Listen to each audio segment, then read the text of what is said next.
નમસ્કાર દોસ્તો, સુપરફાસ્ટ તાજા સમાચારમાં તમારું સ્વાગત છે। દેશ, દુનિયા અને ગુજરાતના તાજા, મોટા અને સૌથી મહત્વપૂર્ણ સમાચાર જાણીએ તે પહેલાં તમે ચેનલમાં નવા હોય તો ચેનલને જરૂરથી સબસ્ક્રાઇબ કરીને વિડીયોને લાઇક કરી દેજો। સૌથી પહેલા દોસ્તો આપણે વાત કરીએ તો કાળઝાળ ગરમી વચ્ચે માવઠાની આફત। જ્યાં દોસ્તો રાજ્યમાં અસહ્ય ગરમી વચ્ચે હવામાન વિભાગે કમોસમી વરસાદની આગાહી કરી છે। તો આગામી 19 અને 20 એપ્રિલના રોજ અમરેલી, ભાવનગર, સાબરકાંઠા, અરવલ્લી, દાહોદ અને મહીસાગર સહિતના વિવિધ જિલ્લાઓમાં સામાન્યથી મધ્યમ વરસાદ પડી શકે છે। તો ગરમીથી આંશિક રાહત પણ મળી શકે છે, પરંતુ ખેતીના પાકને નુકસાન થવાની ભીતિથી ખેડૂતો ચિંતામાં મુકાયા છે। તો દોસ્તો બીજા સૌથી મોટા સમાચાર સામે આવ્યા છે સોના અને ચાંદીના ભાવમાં ઘટાડો। જ્યાં દોસ્તો આગામી દિવસોમાં સોના અને ચાંદીના ભાવમાં મોટો ઘટાડો આવી શકે છે। તો નિષ્ણાંતોના મતે હાલના માહોલમાં તેલના વધતા ભાવ US ડોલરને ટેકો આપી રહ્યા છે, તો જે સોના અને ચાંદીના ભાવને પણ સ્થિર કરી રહ્યા છે। તો જો તેલના ભાવમાં વધુ વધારો થાય છે તો સોના અને ચાંદીના ભાવમાં નોંધપાત્ર રીતે ઘટાડો થઈ શકે છે। જો ક્રૂડ ઓઇલના ભાવ $120 આસપાસ રહે તો સોનાના ભાવમાં 10% સુધીનો ઘટાડો થશે અને ચાંદીના ભાવમાં પણ તીવ્ર ઘટાડો જોવા મળી શકે છે। તો દોસ્તો ત્યાર પછી આગળ વધુ એક સૌથી મોટા સમાચાર મળ્યા છે। કેસર અને હાફૂસના ભાવ આસમાને આંબશે। જ્યાં દોસ્તો કમોસમી વરસાદ અને એપ્રિલમાં સામાન્ય કરતાં ઓછી ગરમીના કારણે આ વર્ષે કેરીના ઉત્પાદનને માઠી અસર થઈ શકે છે, તો જેના કારણે આ વખતે કેસર, હાફૂસ જેવી અનેક પ્રકારની કેરીના ભાવ આસમાને પહોંચવાની ધારણા છે। તો તાલાળા માર્કેટિંગ યાર્ડ જૂનાગઢ, ગીર સોમનાથ, અમરેલી અને આસપાસના વિસ્તારોમાં પાકતી કેસર કેરીનો સૌથી મોટો ટ્રેડિંગ હબ છે। તો ભારે વરસાદથી કેરીના પાકને ભારે નુકસાન થતા ભાવ આસમાને પહોંચવાની શક્યતા સેવાઈ રહી છે।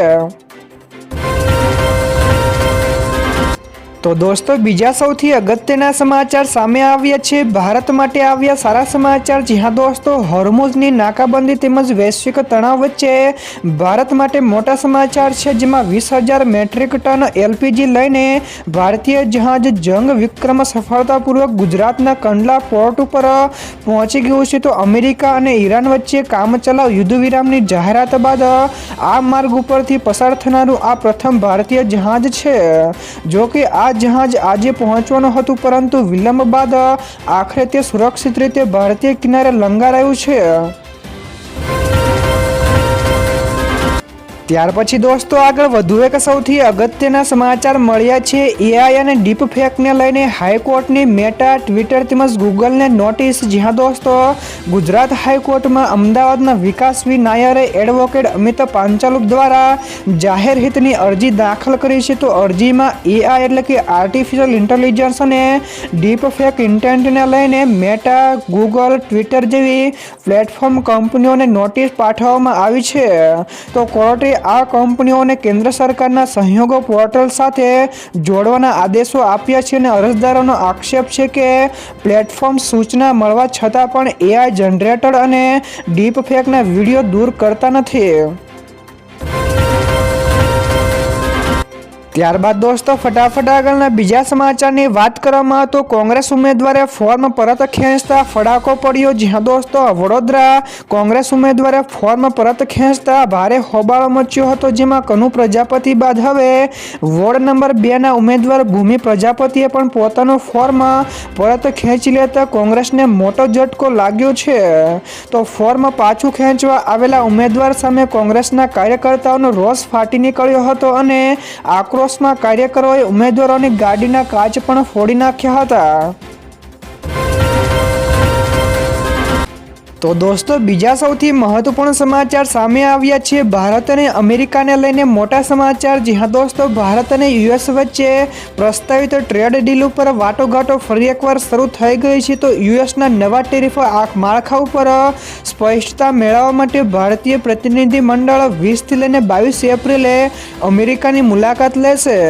તો આ અપડેટ PM મોદી અને ટ્રમ્પ વચ્ચે 40 મિનિટની ટેલિફોન વાતચીત પછી આવ્યું છે અને અમેરિકી રાજ રાજદૂતે વાતચીતને સકારાત્મક પણ ગણાવી હતી. તો બંને દેશો બાકી મુદ્દાઓ ઉપર ઉકેલીને કરારને અંતિમ સ્વરૂપ આપવા ઉપર ધ્યાન કેન્દ્રિત કરશે. તો દોસ્તો ત્યાર પછી આગળ વધુ એક સૌથી મહત્વપૂર્ણ સમાચાર મળ્યા છે. ટ્રમ્પની ધમકી બાદ ચીનનું રિએક્શન. જ્યાં દોસ્તો ટ્રમ્પે ચીનને ધમકી આપી છે કે જો તેઓ ઈરાનને હથિયારો આપીને મદદ કરે છે તો ગંભીર પરિણામ ભોગવવા પડશે. તો જે ધમકી બાદ હવે ચીનનું પણ રિએક્શન સામે આવ્યું છે. તો ચીનના વિદેશ મંત્રાલયે કહ્યું છે કે આ સંપૂર્ણપણે બનાવટી છે. જો અમેરિકા આ આરોપોના આધારે ચીન ઉપર ટેરિફ વધારવાનો નિર્ણય લેશે તો ચીન પણ તેનો જવાબ નિવારક પગલાંથી આપશે.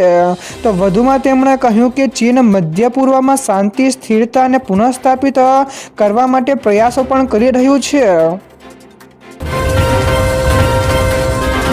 ત્યાર પછી દોસ્તો આ સિવાયના બીજા સમાચારની ઝડપથી વાત કરવામાં આવે તો એર ઇન્ડિયાને 20,000 કરોડનું નુકસાન. જ્યાં દોસ્તો દેશની સૌથી મોટી એરલાઇન એર ઇન્ડિયા અત્યારે ભયંકર નાણાકીય કટોકટીનો સામનો કરી રહ્યું છે. તો નાણાકીય વર્ષ 2025-26માં કંપનીએ ₹20,000 કરોડથી વધુનું નુકસાન થયું છે. તો વધતા નુકસાનના કારણે આગામી દિવસોમાં કંપની માટે પડકારજનક સ્થિતિનું પણ નિર્માણ થઈ શકે છે. તો દોસ્તો બીજા સૌથી મોટા સમાચાર સામે આવ્યા છે. ભાજપ અને કોંગ્રેસના કાર્યકરો વચ્ચે મારામારી થઈ છે. જ્યાં દોસ્તો ડભોઈમાં કોંગ્રેસ અને ભાજપના ઉમેદવારો વચ્ચે ભારે હોબાળો થયો હતો. તો બંને પક્ષના કાર્યકરો વચ્ચે છૂટા હાથની મારામારી પણ થઈ હતી. તો ડભોઈના ધારાસભ્ય શૈલેષભાઈ મહેતા પણ હાજર હતા. તો લીંગાસ્થળીના કોંગ્રેસ ઉમેદવારે ફોર્મ પરત ખેંચ્યું હતું. તો ફોર્મ પરત ખેંચવા મામલે કોંગ્રેસ કાર્યકરો રોષે ભરાયા હતા અને થુંવાવી જિલ્લા પંચાયતના ઉમેદવાર તેમજ કોંગ્રેસ પ્રમુખ વચ્ચે મારામારી થઈ હતી. તો મારામારી દરમિયાન પોલીસ સાથે પણ ઘર્ષણ થયું હતું.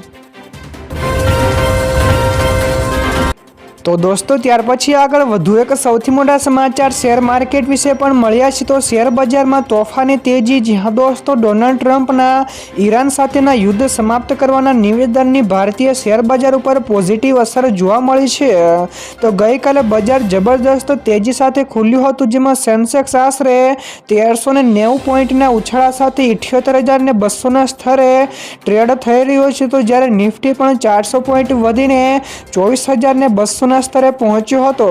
તો યુદ્ધની આશંકાઓ ઘટતા રોકાણકારોમાં ઉત્સાહ જોવા મળી રહ્યો છે. જેનાથી શેર બજારમાં ચારે બાજુ ખરીદીનો માહોલ સર્જાયો હતો.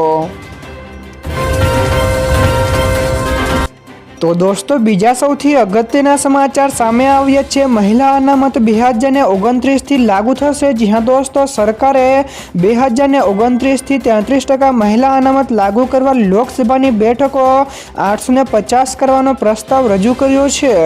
તો જે અંતર્ગત 273 બેઠકો મહિલાઓ માટે આરક્ષિત રહેશે. જેમાં 16થી લઈને 18 એપ્રિલના વિશેષ સત્રમાં આ અંગેનું બંધારણીય સુધારો વિધેયક લાવવામાં આવશે. તો જોકે દક્ષિણ ભારતના રાજ્યોએ બેઠકો વધારવા સામે વિરોધ નોંધાવ્યો છે. જ્યારે 2026ના ડ્રાફ્ટ અનુસાર આ ફેરફાર જનગણના અને સીમાંકન બાદ અમલી બનશે. ત્યાર પછી દોસ્તો આગળ વધુ એક સૌથી અગત્યના સમાચાર મળ્યા છે. IMFની આગાહી તો ભારતનો GDP ગ્રોથ રેટ વધશે. જ્યાં દોસ્તો ઇન્ટરનેશનલ મોનિટરી ફંડ એટલે કે IMFએ ભારતના આર્થિક વિકાસ અંગે હકારાત્મક અંદાજ વ્યક્ત કર્યો છે. તો મિડલ ઇસ્ટમાં ચાલી રહેલા તણાવ છતાં ભારતીય અર્થતંત્ર અપેક્ષા કરતાં વધારે ઝડપે વૃદ્ધિ પામશે. તો સંસ્થાએ નાણાકીય વર્ષ 2026 અને 27 માટે ભારતનો GDP ગ્રોથ રેટ વધારીને 6.5% કર્યો છે. જે અગાઉ 6.4% હતો. જોકે રિપોર્ટમાં 2027માં મોંઘવારી વધવાની આશંકા પણ વ્યક્ત કરવામાં આવી છે. ત્યારબાદ દોસ્તો ફટાફટ આગળના બીજા સમાચારની વાત કરવામાં આવે તો અમેરિકામાં એપ્રિલમાં જ કાળઝાળ ગરમી. જ્યાં દોસ્તો અમેરિકામાં આ વર્ષે એપ્રિલમાં જ જૂન અને જુલાઈ જેવી ભીષણ ગરમીનો પ્રકોપ શરૂ થયો છે. તો વોશિંગ્ટન DC તેમજ ન્યુયોર્ક સહિતના 600થી વધારે સ્થળોએ તાપમાન 90 ડિગ્રી ફેરનહાઇટ વટાવી જવાની આગાહી છે.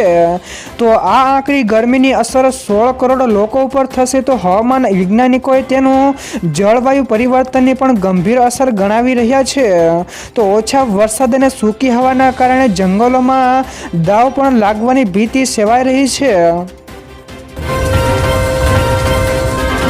તો દોસ્તો બીજા સૌથી મહત્વપૂર્ણ સમાચાર સામે આવ્યા છે. ચિંતાજનક સમાચાર. જ્યાં દોસ્તો આંતરરાષ્ટ્રીય નાણાકીય ભંડોળ એટલે કે IMF ગઈકાલે જણાવ્યું કે ગલ્ફ ક્ષેત્રમાં તણાવ અને ઈરાન અને ઇઝરાયલ યુદ્ધના કારણે વૈશ્વિક અર્થતંત્રની ગતિ ધીમી પડી છે.